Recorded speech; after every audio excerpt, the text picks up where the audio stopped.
think we cut off that pipeline, that supply of guns, and that's going to make the City of Toronto a safer place. That's Toronto's Police Chief Bill Blair speaking just moments ago about the force's crackdown on gangs, drugs, and guns. Police fanned out across the Greater Toronto area early this morning and executed search warrants at more than 30 addresses. Those locations include 320 Dixon Road in the northwest suburb of Etobicoke. That's where reports suggest a video allegedly showing Toronto's mayor smoking crack cocaine may have been hidden. It's also a short walk away from the home where that notorious picture of Rob Ford was taken with murder victim Anthony Smith. The CBC's Stephen D'Souza is at the apartment complex in Etobicoke and joins us now live. So, Stephen, let's start with the police news conference a short while ago. Take us through what we're learning as to the scope of these raids and what happened starting in the pre-dawn hours. That's right. We were given sort of the broad scope, the details of this raid, Project Traveler, as police called it, involving 42 tactical teams across Toronto, Windsor, and even in Edmonton.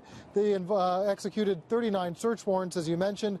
40 guns were recovered. 19 arrests were made in Toronto alone. They seized nearly $3 million in drugs and nearly more than $500,000 in cash. Now, that's sort of the broad strokes. What it translates to people here on the ground was that at 5 o'clock in the morning, officers in tactical gear came through some doors in this apartment building behind me, kicking through the doors and breaking them down, throwing flashbangs, which are these bright with a loud sound and are meant to incapacitate people as police blow through the door. We had a chance to speak with one individual who experienced the cops coming through his door. They were actually looking for his nephew. Let's hear what Albert Chowdhury had to say.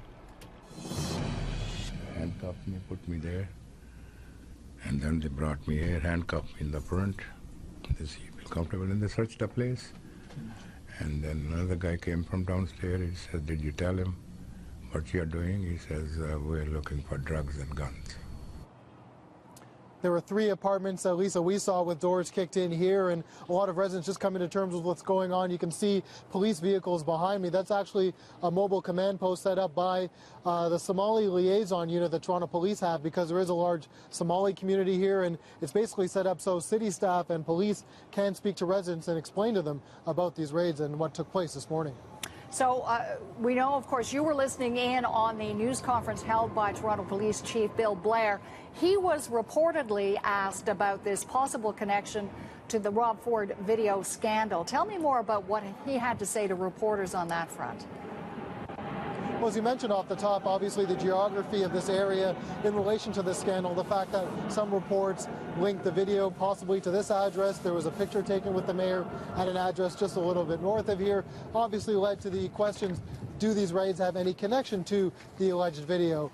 The chief, though, in giving his details of the raid, preempted these questions, really saying that he can't discuss any investigational methods used in these raids, and he can't talk about any evidence that it would, in fact, jeopardize court proceedings. It was an answer he gave over and over again. Let's listen to the chief answering questions about what, if any, connection these raids could have with this alleged scandal involving the mayor.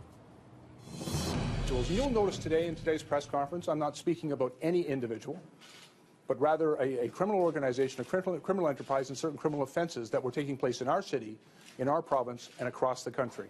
I can tell you that we have conducted an investigation and gathered evidence of those offenses, and that evidence has been secured, is being turned over to a prosecuting attorney, and will be disclosed. All of that evidence will be made public, but in the proper form, which is a court of law. And that was a message the chief repeated over and over again, is that any evidence gathered as a result of this investigation will come out in a court of law. So he was asked a number of times if the mayor had been investigated or if the mayor's office or any connection between City Hall and this investigation. And the answer that you just heard is what the chief gave over and over again.